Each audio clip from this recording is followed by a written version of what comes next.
Hey everyone, Laura here. I am super excited to talk to you today about how to repurpose Snapchat and Instagram story content. Okay, so it is safe to say that we live in a busy world. There is always things happening. We always have a lot to do. There's kids in the background. It's just busy. And so time is something that is very precious. So I like whether you are a mommy blogger, busy on the go, a student who's working from home, or someone who's trying to start a business. Maybe you have a business and you're trying to grow it. Whatever it is, I like to try to help you guys to learn different ways that you can repurpose content you're already creating to save more time in the day. One of my clients implemented this strategy and actually saved an hour and a half of her time throughout each day that she sent out content. So without further ado, let's hop into how to repurpose your Snapchat and Instagram story content. So scheduling and planning your content is an amazingly incredible, important thing that you need for your strategy. So you need to have that list laid out in advance when it comes time to posting out content or recording content. You know exactly what you need to be doing. Personally, myself, I have what I call is a blogging strategy calendar. I actually use it for more than just blogging. I use it for my social posts. I use it to make sure that I'm telling a story throughout the month and have a theme that's going on with it. And then I use it for my blog posts as well. This helps set the stage for anything that I'm going to be trying to sell or promote or provide information for you guys so that I don't come in front of the computer and go, oh crap, what do I do today?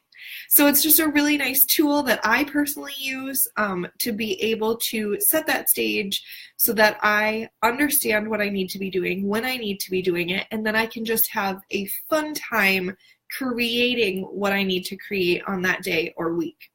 So think about the fun stuff. Let's get past the strategy stuff. You already have that strategy in place. If you don't, send me a message and we can figure out how to get you started on a strategy.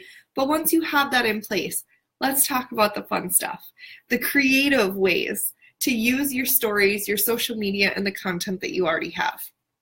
So take a second and think about what would be entertaining to you when you swipe through your feed. As a blogger, what content keeps you engaged?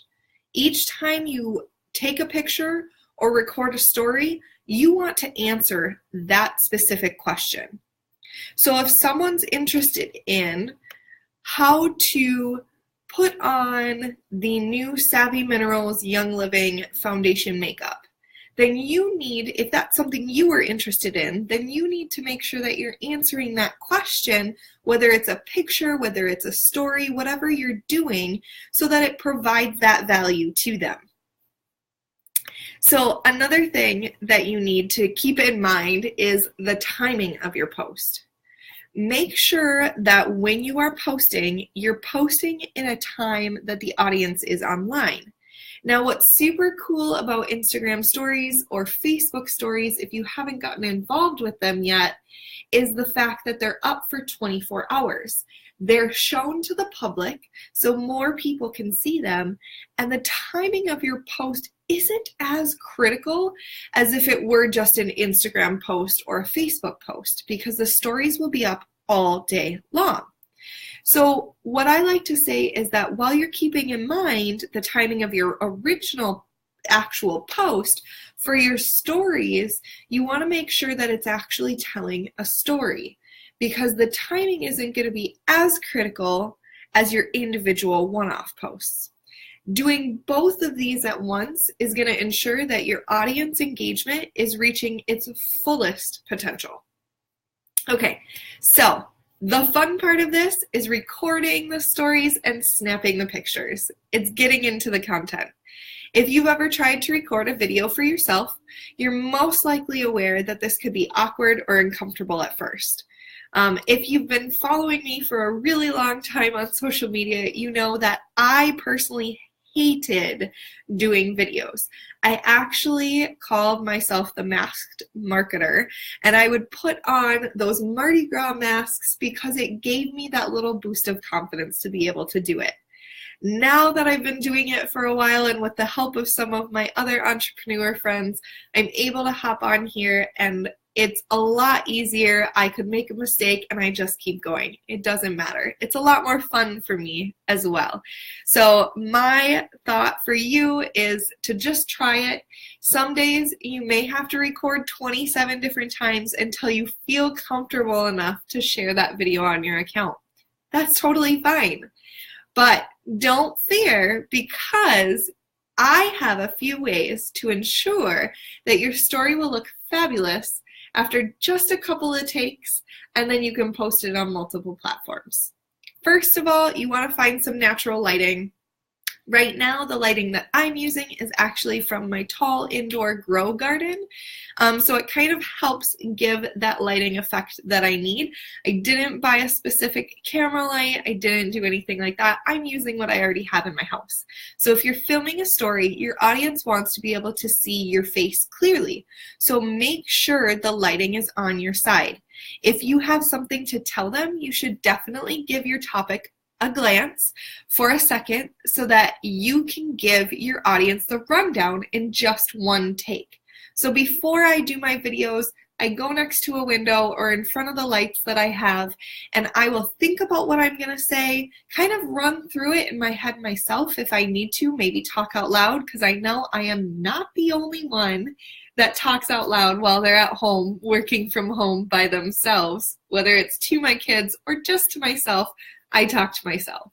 So just go through it a second, make sure that you're comfortable with what you're talking about, and then you're going to be able to do it in that 1 or 2 takes.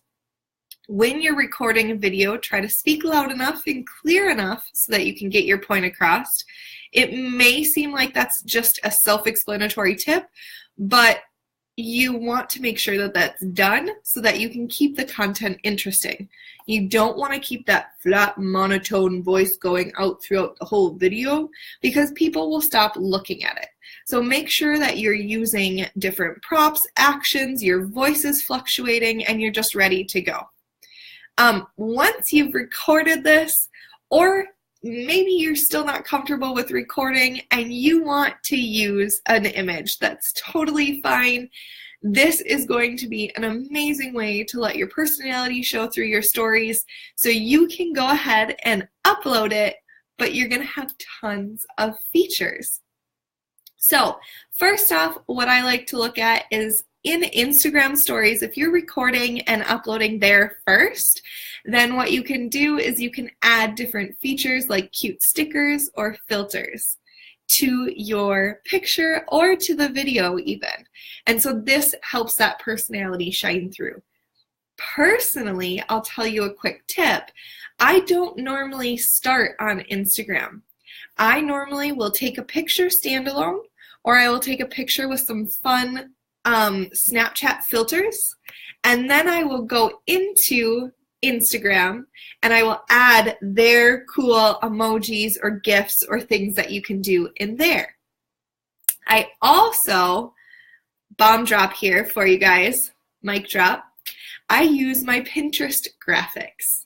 So if you have a lot of Pinterest graphics already created, you can use those throughout your stories. Make sure it's not broken up. Make sure it's not a ton of your face or a ton of your kids and then all of a sudden this plant of a gorgeous Pinterest photo. People will understand that. You got to keep the story going on. But you can repurpose them for that.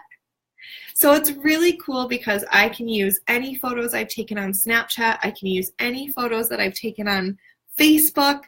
I can use photos that I've taken on Instagram, and I can put them any which way I want.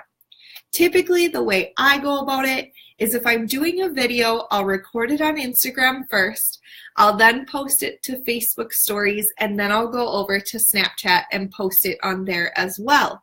If the video is long enough where it provides enough information that I can link back to a blog post, I'll then also post it on Pinterest. If I'm doing an image, it depends on the day. Today I got ready. Yesterday I didn't. I had a sick kid. So depending on what day, I will either take a standalone with my camera on my phone, or I'll do a fun Snapchat filter to hide the bags under my eyes and just make light of it. And then from Snapchat, I'll go to Instagram, and then I'll upload either the hashtags or the geolocation because that's Instagram specific. Then I'll go over to Facebook and I'll upload the Snapchat image to Facebook stories. And then again, if it's relevant, I can upload it to Pinterest and link back to a Facebook post, a blog post, wherever I'm trying to get my traffic to go to. So this means, you guys, this is so, so important.